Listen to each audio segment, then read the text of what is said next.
Welcome to our channel, Master Logical Engineers. And this in this practice set, in this video, we'll solve question number 6 and 7 of practice set number 2.6. ठीक है, थोड़ा अभी लेंदी है questions, तो दो questions एक video में हम सॉल्व करेंगे. ठीक है, अगर आप लोगों को ऐसा वीडियो सर्चिंग में कोई दिक्कत आती है तो सीधे प्लेलिस्ट में जाओ और प्लेलिस्ट में ओपन करो, तो उसमें पूरा चैप्टर सीरियल वाइज आपको मिलेगा. ठीक है, ऐसा सर्चिंग में दिक्कत आएगा तो ऑब्वियसली आएगा, बिकॉज बहुत सारा वीडियोस है चैनल पे. तो सबसे बेस्ट है go to the playlist, and in playlist you have all the chapter wise, सभी चैप्टर का नेम करके पूरा पूरा चैप्टर का वीडियो है प्लेलिस्ट में. एंड देन जो चैप्टर चाहिए ओपन करोगे तो उसमें आपको पूरा चैप्टर मिलेगा. थंबनेल और टाइटल में आप देख के जो क्वेश्चन चाहिए, जो प्रैक्टिस सेट चाहिए, वो ओपन कर सकते हो. ठीक है, so we start with question number 6 now. Mr. Kasam runs a small business of making earthen pots. यानी अर्दन पॉट्स बनाने का स्मॉल छोटा बिजनेस है मिस्टर कासम का. ठीक है, अब he makes certain pots on daily basis. कुछ एक फिक्स अमाउंट ऑफ पॉट्स वो बनाते हैं. ठीक है, 2, 4, 10 जो भी है इतना वो रोज पॉट्स बनाते हैं. वो फिगर नहीं दिया है, वो फिगर हो सकता है हमें फाइंड करना होगा. Production cost of each pot is 40 rupees, more than 10 times total number of pots he makes in one day. यानी जो कॉस्ट है ईच पॉट का वो 40 रुपया ज्यादा है जो 10 times total of pots he makes in one day. यानी जो एक पॉट का जो प्रोडक्शन कॉस्ट क्या दिया है कि 40 रुपया ज्यादा है 10 times, 10 10 10 times total number of pots, यानी जो नंबर ऑफ पॉट्स है उससे 10 टाइम्स से 40 रुपया ज्यादा. ठीक है, मैंने देखो कैसा होता है.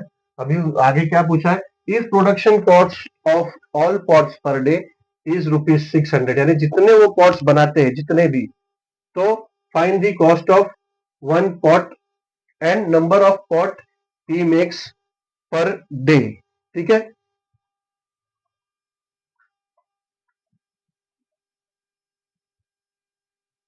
चलो तो हम क्या कंसीडर करते हैं, find the cost of one pot and number of the pots he makes per day. तो हम क्या करते हैं, लेट नंबर ऑफ पॉट्स कासम makes per day be x. ठीक है, यानी एक्स कंसीडर करते हैं नंबर ऑफ पॉट्स. हमें वो भी पता नहीं ना, तो कितना पॉट्स वो पर डे में बनाते हैं, तो हम एक्स कंसीडर करते हैं. ठीक है, अब क्या दिया है, production cost of each pot is 40 rupees more then. ठीक है, 10 times the total number of pots he makes in one day. ठीक है, यानी therefore cost of each pot is equals to 40 rupees मोर, यानी 40 प्लस. ठीक है, 10 times the total number of pots he makes per day, यानी 10 और कितना number of pots he per day बनाते हैं वो 10x. तो कॉस्ट ऑफ ईच पॉट हो जाएगा 40 प्लस 10x. ठीक है, यहां लिख देते as given cost of one pot is 40 rupees more than 10 times total number of pots he makes in one day. ठीक है, अभी इक्वेशन कैसा फॉर्म होगा देखो, कि as per above condition given that is, above condition क्या दिया equation के लिए, if production cost of all pots per day is ₹600. ठीक है, अभी देखो production cost of all pots per day each. अभी एक दिन में कितना पॉट्स बनाया, एक्स कंसिडर किया ना हमने कि एक दिन में उन्होंने एक्स नंबर पॉट्स बनाया, और एक पॉट्स का कॉस्ट कितना है, एक पॉट्स का कॉस्ट है 40 प्लस 10x, ये एक पॉट का कॉस्ट है। ठीक है, तो जितना टोटल जो पर डे में जितना नंबर वो जितने नंबर पॉट्स बना रहे हैं मल्टीप्लाई बाय रेट करेंगे, मल्टीप्लाई बाय एक एक पॉट का प्राइस करेंगे, तो टोटल नंबर ऑफ पॉट हो जाता है। वो क्या दिया है, वो दिया है इज इक्वल टू 600। ठीक है, तो यहां लिख देंगे हम एज प्रोडक्शन कॉस्ट, यहाँ भी जो गिवन है प्रोडक्शन कॉस्ट है। ठीक है, कॉस्ट नहीं है, प्रोडक्शन कॉस्ट है। कॉस्ट और प्रोडक्शन कॉस्ट में बहुत फर्क है। ठीक है, कॉस्ट यानी खरीदते हैं और प्रोडक्शन कॉस्ट यानी जो लागत लगती है। ठीक है, तो as production cost of all pots per day is 600। ठीक है, इज 600 गिवन, ये हमें दिया है। ठीक है, सो अभी इसको, ये हमारा इक्वेशन आ गया। Now we have to form a quadratic equation form में इसको लेके आना है। तो ये क्या हो जाएगा, ये हो जाएगा x इंटू 40 हो जाएगा 40x प्लस ये हो जाएगा 10x square is equal to 600। ठीक है, तो ये हो गया हमारा इक्वेशन, और इसको क्वाड्रेटिक इक्वेशन फॉर्म में ले लो। यहाँ खाली ये 10x square plus 40x is equal to 600। ठीक है, नाउ अभी हमको ये, अच्छा ये स्टेप्स क्यों बढ़ाना, ये 600 को भी यहाँ ले लो, ये क्वाड्रेटिक इक्वेशन का फॉर्म एक्चुअली ये है। ठीक है, इज इक्वल टू 0, 600 भी यहाँ ले। क्वाड्रेटिक इक्वेशन का फॉर्म यही है ना, 10x square A x square plus B x plus C is equal to 0, ये क्वाड्रेटिक इक्वेशन का फॉर्म होता है। ठीक है, अभी यहाँ बात अलग है कि c इज इक्वल टू -600 है। ठीक है, अभी now we know that before solving, कोई भी मेथड से आप सॉल्व कर रहे हो तो सबसे पहला कोएफिशिएंट a को क्या है 1 कर लो। ठीक है, तो आसानी होता है आगे कैलकुलेशन में। तो what will do, dividing the equation with 10 both sides. ठीक है, डिवाइड करें तो क्या हो जाएगा, ये हो जाएगा 10x square divide by 10 plus 40x divide by 10 minus 600 divide by 10 is equal to 0 divide by 10। तब ये क्या हो जाएगा x square plus 4x minus 60 is equal to 0, 0 divide by any number is 0। ठीक है, अब क्या, अभी आ गया क्वाड्रेटिक इक्वेशन फॉर्म में और रिड्यूस भी हो गया। ठीक है, ये हमारा कोएफिशिएंट ये हो गया 1। So now we can use now factorization method, formula by formula भी कर सकते हैं and by complete the square से भी कर सकते हैं। ठीक है, बट नॉर्मली अगर वर्ड प्रॉब्लम आ रहा है तो कोई एक मेथड हाथ में स्ट्रांग रखो तो उससे जल्दी आपका हो जाए। तो नॉर्मली वर्ड प्रॉब्लम सॉल्व कर रहे हैं तो उससे उसमें क्या करो कि अगर इक्वेशन फॉर्म हो गया है तो फैक्टराइजेशन मेथड से ही करना है। ठीक है, so and if you are using factorization तो यहाँ पे स्पेसिफाई कर दोगे तो भी ठीक है, बिकॉज मैं इसलिए स्पेसिफाई नहीं कर रहा हूँ क्योंकि राइट साइड में मैं लिख दूं तो फिर यहाँ पे स्पेस नहीं रहता है। ठीक है, तो ऑब्वियसली जो भी मेथड यूज कर रहे हो यहाँ पे मेथड यूज किया तो वहां पे मेंशन कर देने का कि by so using so and so method. ठीक है, तो we are using now factorization method. अब फैक्टराइजेशन मेथड के लिए लेट्स से 60 है ना, 60 को फैक्टराइज करना है। ठीक है, इसका फैक्टर हमें चाहिए -60, एक्चुअली -60 है तो इसका फैक्टर हमें चाहिए। तो ये दो फैक्टर ऐसे चाहिए जिनको ऐड सब्ट्रैक्ट करें तो 4 आए और मल्टीप्लाई करें तो -60 आए, तो ये हो जाएगा 10 और 6। ठीक है, 10 - 6 हो जाएगा 4 एंड 10 इंटू -6 हो जाएगा -16. So we can write this as x square plus 10x minus 6x minus 60 is equal to 0. ठीक है, हम ऐसा लिख सकते हैं, ऑब्वियसली लिख सकते हैं. अभी हम क्या करेंगे, कॉमन, जब यहाँ पे सब रीजन लिखा तो जगह यहाँ नहीं है.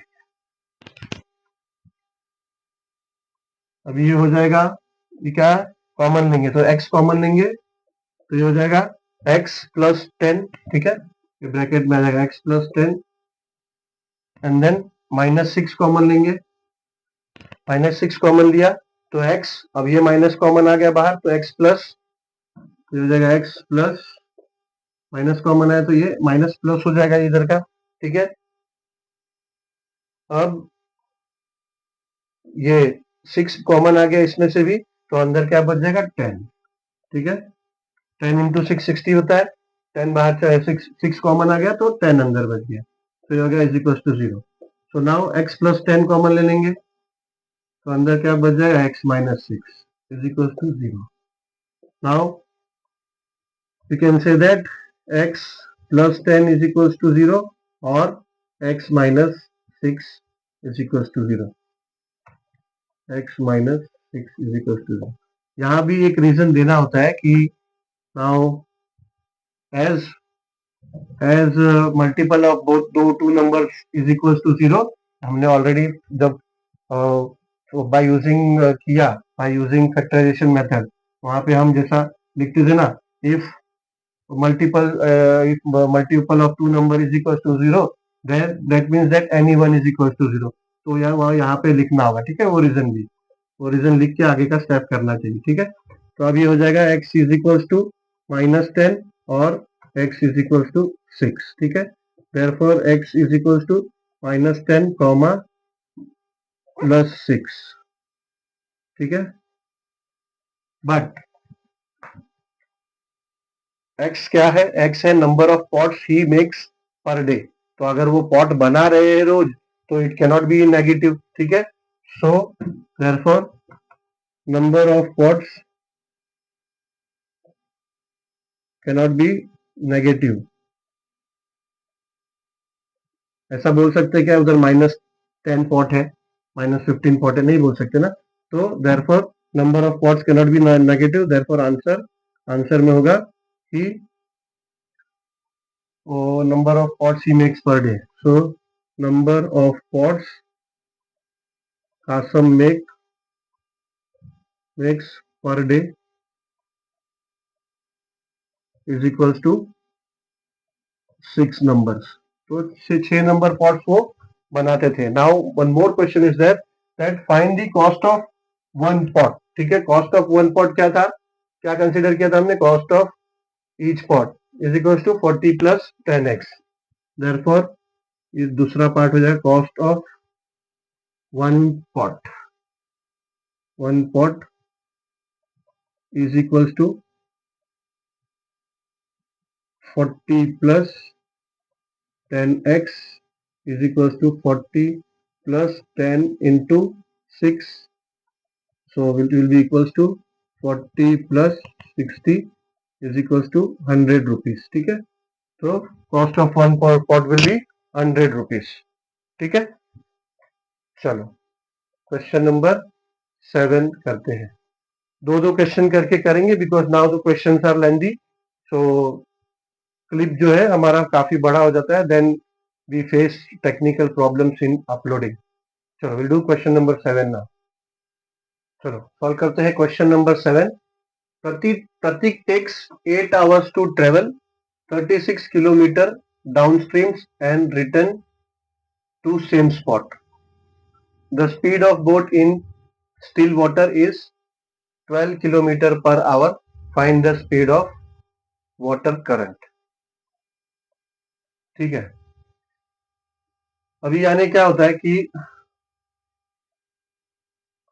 प्रतीक जो है ये ट्रेवल करते हैं बोट से. ठीक है, स्पीड बोट में ट्रेवल करते हैं. ठीक है, तो बोट कहाँ चलेगा, ऑब्वियसली सी में ही चलेगा, सी में, समंदर में. ठीक है, तो इनको 8 घंटा लगता है 36 किलोमीटर डाउन स्ट्रीम जाने में और रिटर्न आने में, ठीक है। तो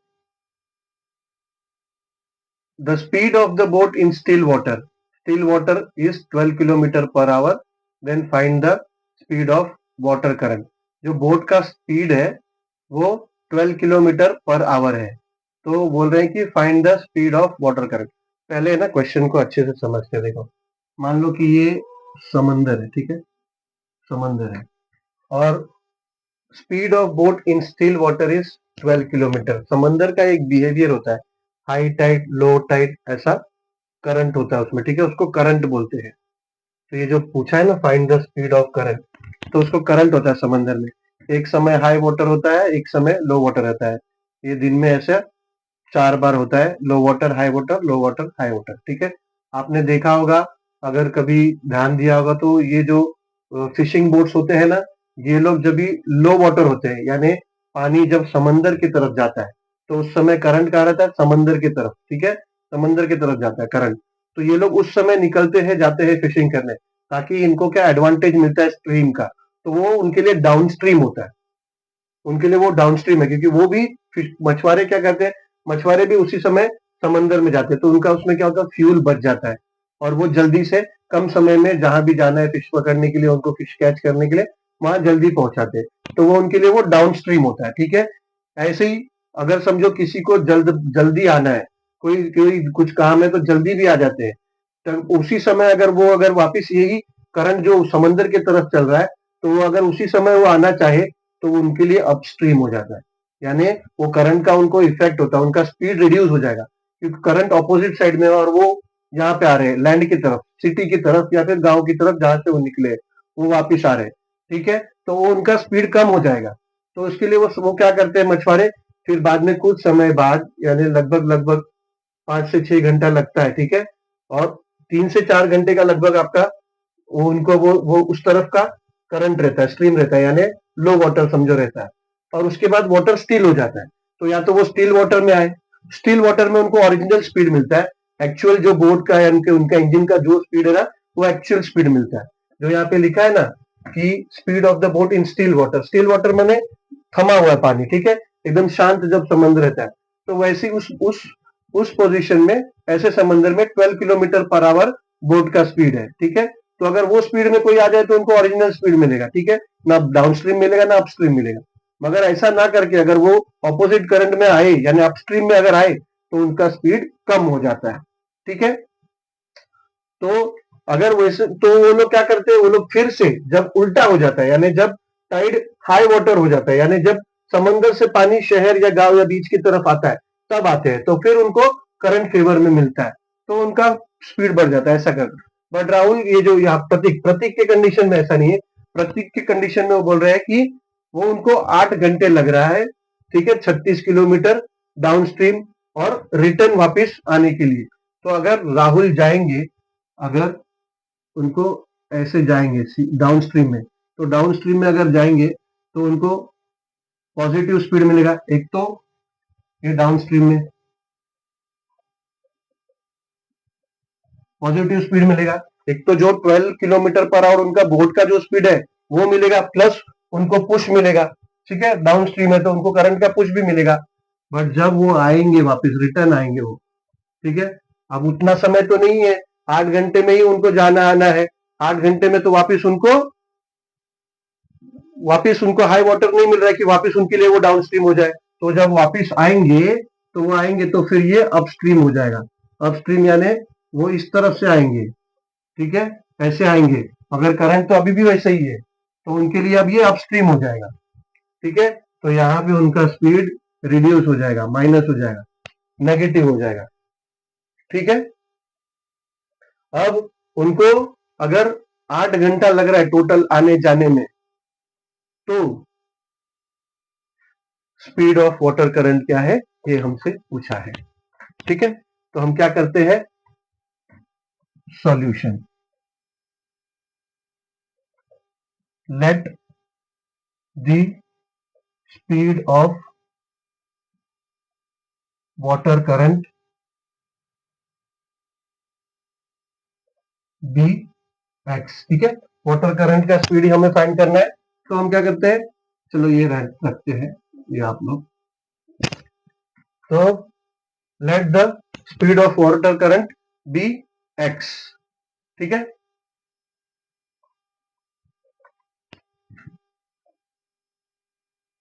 and and speed of boat in still water is 12 kilometre per hour given. ठीक है, ये speed of boat in still water 12 kilometre per hour ये दिया है, और let the speed of water current be x, x kilometre per hour. ठीक है, x kilometre per our, क्योंकि हम स्पीड कंसीडर कर रहे हैं तो speed kilometre per our unit होता है, तो एक्स किलोमीटर पर आवर। ठीक है, speed of boat in still water is 12 kilometre per hour given. So therefore speed of boat in downstream stream will be 12 kilometer per hour plus x kilometre. इसको मिटा देता हूँ, ठीक है, ये आप लोगों ने नोट कर लिया होगा, x किलोमीटर पर आवर। ठीक है, ये समझ में आया, वहां मैंने बताया था कैसे होता है ये। ठीक है, डाउन स्ट्रीम में है तो पॉजिटिव फेवरेबल, यानी थोड़ा सा करंट का भी फेवर मिलता है तो स्पीड बढ़ जाती है। ठीक है, सो डाउन स्ट्रीम में 12 kilometre our plus x kilometre per our speed हो जाएगा, and speed while returning, speed of boat while returning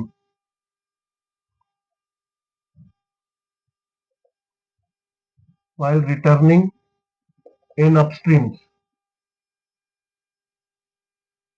will be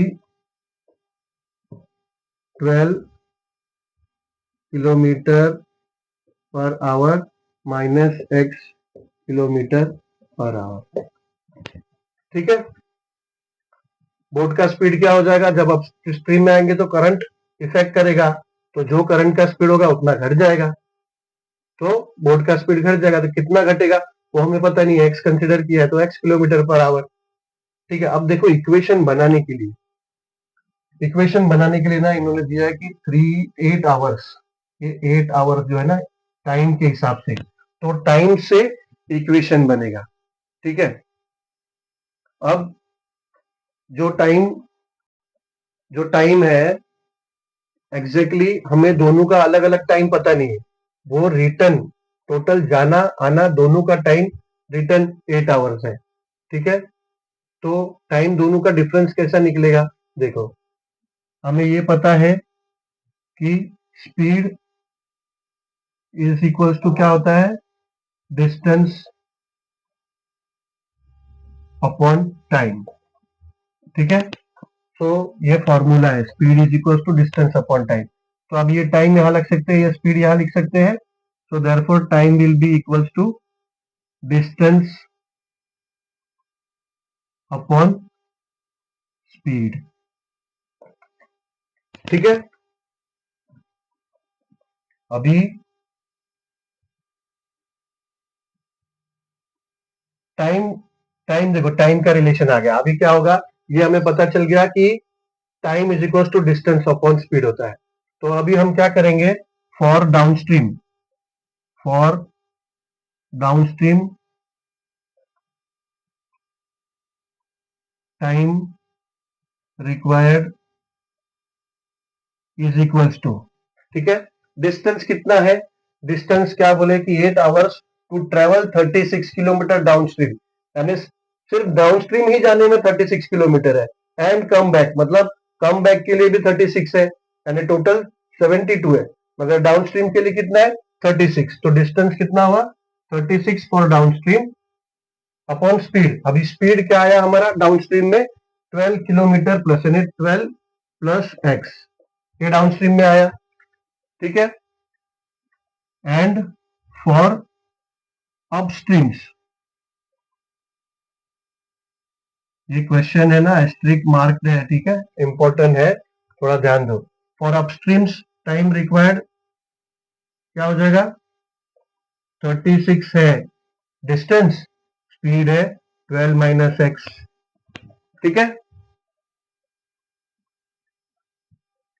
अब ये क्या बोला गया है कि Prateek takes 8 hours to travel 36 kilometre down stream and return. तो क्या होगा, from from above condition as given that 8 hours is 8 hours 8 hours is taken by Pratik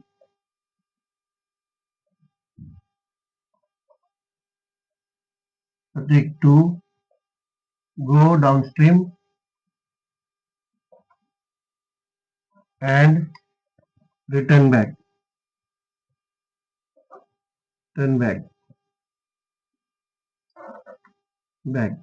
Equation formed as follows. यानी इक्वेशन ये बन रहा है, ठीक है। क्या बन रहा है देखो, अगर टोटल टाइम टेकन है 8 आवर्स, तो 8 आवर्स ये टोटल टाइम है, so equals to downstream जाने में कितना समय लगा, 12 प्लस एक्स अपॉन, सॉरी 13। ये जो डाउन स्ट्रीम का टाइम क्या आया, डाउन स्ट्रीम का टाइम आया 36 अपॉन 12 प्लस एक्स, ठीक है। और प्लस आने का अपस्ट्रीम का टाइम कितना लगा, तो टाइम का फॉर्मूला है ना, टाइम लगा, उसका फॉर्मूला हमने कैलकुलेट किया, डिस्टेंस अपॉन स्पीड। तो आने का कितना लगा, 36 अपॉन 12 माइनस एक्स, ठीक है। तो ये ऐसा हमारा इक्वेशन फॉर्म हुआ, ठीक है। ये 8 इज इक्वल टू लिख देते, 8 आवर्स में 8 लिख देते, ठीक है। 8 इक्वल टू, अब क्या करेंगे, अब इसको सॉल्व करके हम क्वाड्रेटिक इक्वेशन में फॉर्म में लेके आएंगे। तो देयरफॉर ये हो जाएगा 8 इज इक्वल टू, इसको क्रॉस मल्टीप्लाई करना होगा, तो ये हो जाएगा 36 into 12 minus x plus 36 into 12 plus x upon 12 plus x into 12 minus x, ठीक है।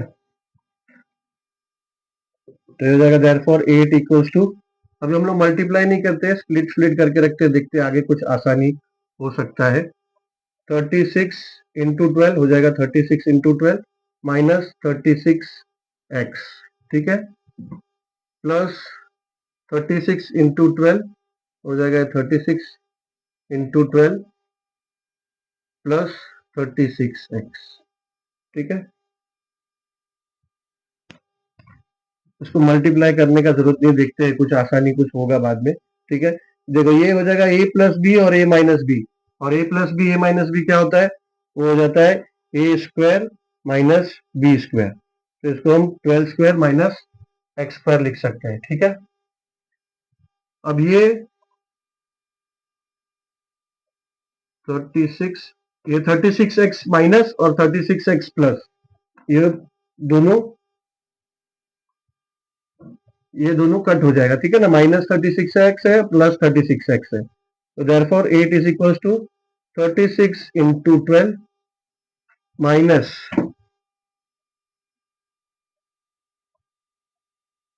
माइनस 36 और प्लस 36 तो चले गया, तो हो जाएगा प्लस 36 इंटू 12 अपॉन 12 स्क्वायर होता है 144, और ये हो जाएगा माइनस एक्स स्क्वायर, ठीक है। देयरफॉर ये यहां ऊपर ले लो, ये हो जाएगा 8 into x square minus, sorry 8 into 144 minus x square is equals to, ये 36 और 36 कॉमन निकालो या 12 कॉमन निकालो, 36 कॉमन निकालो ताकि ये अंदर जो आसान हो जाए, ठीक है। ये 36 कॉमन ले लेंगे तो अंदर क्या बच जाएगा 12 प्लस 12, ठीक है ना, ये कॉमन ले लेंगे तो देयरफॉर 8 को यहाँ लाके कुछ बेनिफिट है, 8 के टेबल में 32 आता है, 36 नहीं आता है, ठीक है, कोई नहीं। ये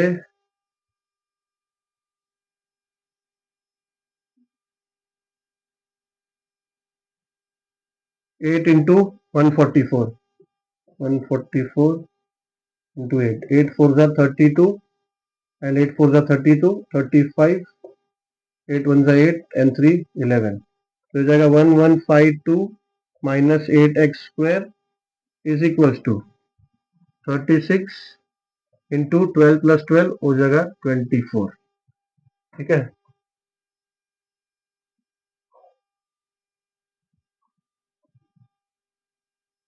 गलती कर दिया, ये स्टेप नहीं करना चाहिए था, ठीक है, ये स्टेप नहीं करते क्योंकि देखो कैलकुलेशन इजी हो रहा है। अब ये 8 यहाँ मल्टीप्लाई करें तो यहाँ पे और मुश्किल हो जाए, ये 8 को फिर क्या करते हैं ऐसे रखते हैं, ठीक है, ये क्या करते हैं 144 माइनस एक्स स्क्वायर यहाँ लिख देते हैं और 8 को यहाँ नीचे लिख देते हैं, ठीक है। देखो आपका कैलकुलेशन शॉर्ट हो रहा है, यहाँ पे वो करेंगे तो और लेंजियर हो रहा है, तो ये नहीं करते ये स्टेप, ठीक है। ये 8 को यहाँ ले लेते हैं, ये 8 को लेने से क्या बेनिफिट हो रहा है, अब ये 8 वन जा हो जाएगा और ये 8 थ्री जा हो जाएगा, ठीक है।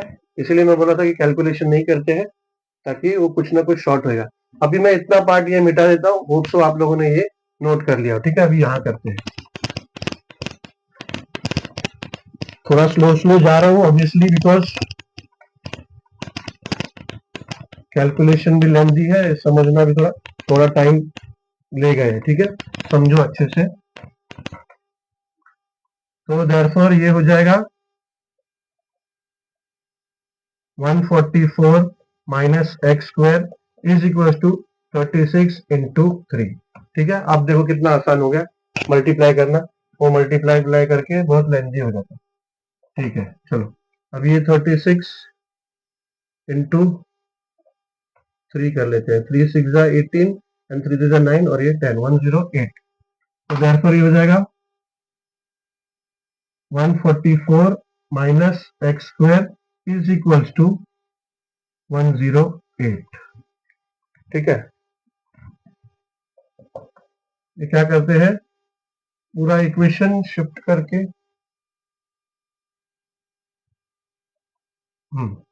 108 को यहाँ ले लेते हैं तो ये हो जाएगा 144 माइनस 108 और ये माइनस एक्स स्क्वायर को यहाँ ले लेते हैं तो प्लस हो जाएगा एक्स स्क्वायर, ठीक है। सो देयरफॉर 144 माइनस 108, 3 14, 14 में से 8 गया तो 6 और ये 3 और ये 0 यानी 36, देयरफॉर एक्स स्क्वायर क्या हो जाएगा, एक्स स्क्वायर हो जाएगा 36, ठीक है।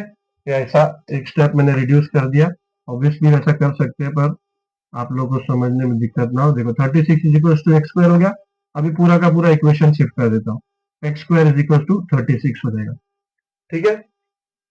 So therefore x is equal to क्या हो जाएगा, अंडर रूट ऑफ 36 क्या होता है 6 का स्क्वायर, ठीक है। तो ये स्क्वायर को यहाँ लेके आया तो अंडर रूट हो गया और 36 को 6 का स्क्वायर लिख सकता हूँ।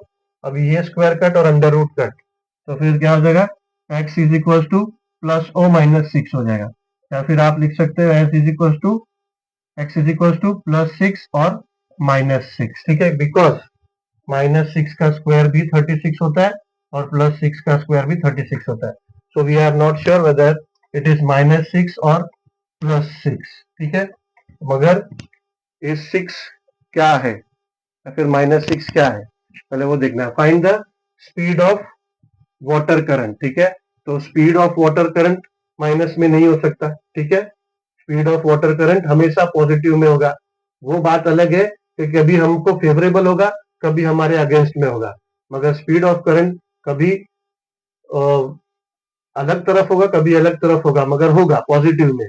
तो therefore we can say that speed of current is never negative. So speed of current is never negative, therefore speed of current is equals to 6 kilometre per hour, ठीक है। स्पीड ऑफ करंट या फिर speed of water current, speed of water current लिख दो, जो दिया है question में वैसे लिख दो। Speed of water current is equals to 6 kilometre per hour. चलो थोड़ा लेंदी था ये क्वेश्चन ऑब्वियसली, बट बहुत इंपॉर्टेंट है, ठीक है, स्ट्रिक्ट मार्क है, थोड़ा अच्छे से समझ लो इसको। चलो अब चलते हैं क्वेश्चन नंबर 8 पे।